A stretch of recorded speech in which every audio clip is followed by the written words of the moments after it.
And Senator Betty Little joins us this week. Welcome, nice to see you. Well, thank you. It's nice to be here, Tom. Why don't we start with the governor's trip to the North Country this past week? He toured Underwood Estates in Plattsburgh and promised aid for the flood victims, the 70 families forced to evacuate their homes, up to $7 million to repair and replace their homes. That's a huge relief for dozens of families who, many of them have significant damage to either fix, or some may not even get back into their homes. Yeah, it was an outstanding response on the governor's part and his office, the Commissioner of Housing, Ruth Ann Wisnauskas, and they have just been on board right from the very beginning.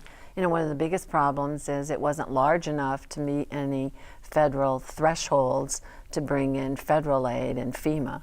And so we end up with just looking for where we can get the help, and the state is going to help. And you talk about, you know, the 70 is not a big percentage of the number of houses in New York State, but they're in need and they're going to get the help, and the owner is going to work at the berm and make sure that this is never going to happen again. And the legislature has to approve the money. You anticipate that happening quickly? Yeah, the money was in a program that we started 2 years ago that I sponsored, where for that money you had to be in a mobile home in need of repair, and you had to own your own property. So all we're going to do is expand it for this purpose, in this instance, to a mobile home that is leasing the property. While here, the governor also announced a third round of funding to expand high-speed internet to just about every home and business in the North Country, a $100 million investment to get full coverage here across the northern tier. How significant is this? That's really significant. That's a big amount of money, and we actually are getting the biggest chunk of that money. And we need it. And the North Country is difficult to do because so much of us are in the Adirondack Park, and the Adirondack Park Agency has restrictions.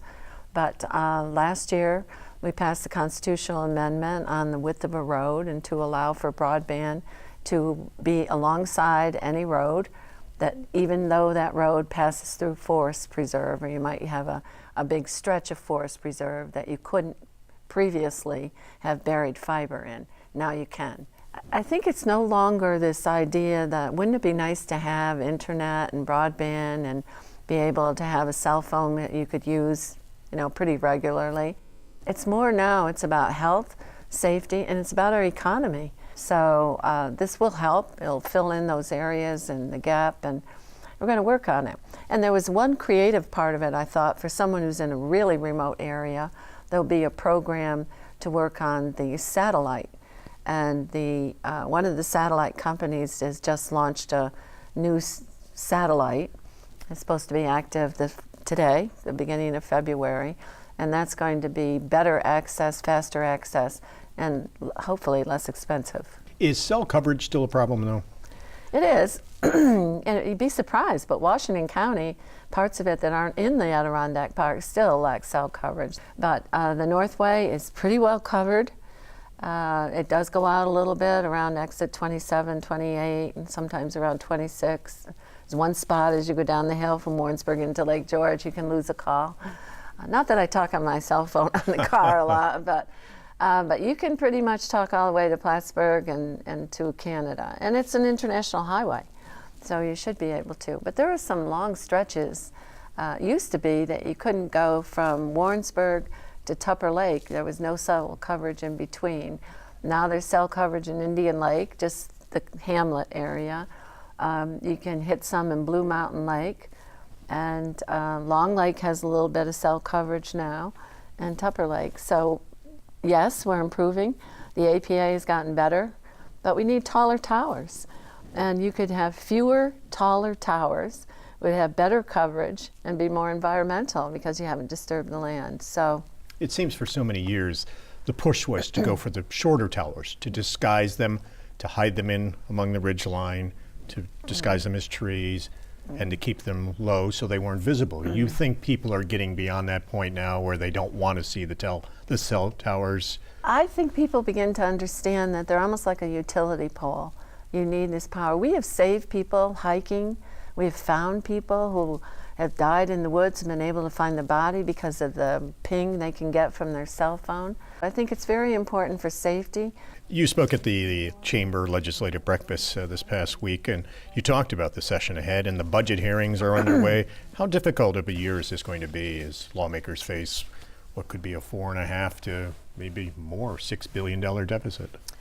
Well, the biggest thing, too, is the federal government and the tax and not knowing where they are and the Medicaid and all those reimbursements and stuff. So I think it's going to be a year of caution, but the deficit that we're talking about, I think, should be able to be mitigated by not expanding to the extent that we expanded last year in the same percentages and all. I think the toughest part right now is the tax part and the property taxes. That's a big concern of mine. And I just couldn't believe that it went through, because I thought New York, New Jersey, California, Connecticut had more clout than that. Obviously, people are seeing a little more money in their paycheck, but you think ultimately not being able to deduct their state and local taxes will be something that will impact? I think that's going to have a state. big impact, and maybe a big impact on our second homeowners. And we do have a lot of our tax base is second home ownership. The governor has floated the idea of a payroll tax as a way to help. Would you support that? Are you looking at that? It's complicated, but we'll look at it. But it's basically saying, supposing you have a $100,000 income and you're going to pay $6,000 in state taxes, your employer would pay the $6,000 and your income would be $94,000. Now, I don't know if that affects your pension or your 401ks or what you can contribute and all of that. It's complicated, but I give them credit for looking into it. Other states that that are in our same boat are looking at that kind of thing too. The governor's budget, he includes $62 million for ORDA and for fixing up the Olympic venues, the facilities. It comes right at a time that Lake Placid is bidding on hosting the World University Games in 2023. Is he helping Lake Placid step up its game? Absolutely, and has written a letter of support for us. I mean, the governor's really big on sports programs in New York State, sports teams, sports events, and this is important to Lake Placid because, we had the 1932 and 1980 Olympics, but that's almost history. There are people today, that's 37 years ago, don't even remember us having the 1980 Olympics. So in order to stay relevant and continue with the World Cups and all the other big thing is the Olympic Training Center that's in Lake Placid. Their budget is like several $million a year that's spent locally. We couldn't be without that. But if they don't have the venues to train on, and Salt Lake, Utah is always trying to get better than we are, because they have newer venues. But the governor put $20 million, 10 for Whiteface and 10 for Gore last year. Great improvements to both ski areas. And this money will help us. The biathlon needs some improvement. The Olympic hockey rinks, figure skating and all, they need some improvement. And the old 32 rink needs to be enlarged and added on to and things. So looking at all of those things, looking at a curling facility in Saranac Lake, but this would really continue to make sure that we are the winter sports capital of the United States. And with the Olympics coming, I think we're all going to be watching, and I don't know, I always do a little clap clap when I hear them talk about Lake Placid. So that's us, and it's good for New York State. It's not just the village of Lake Placid. We all benefit from it.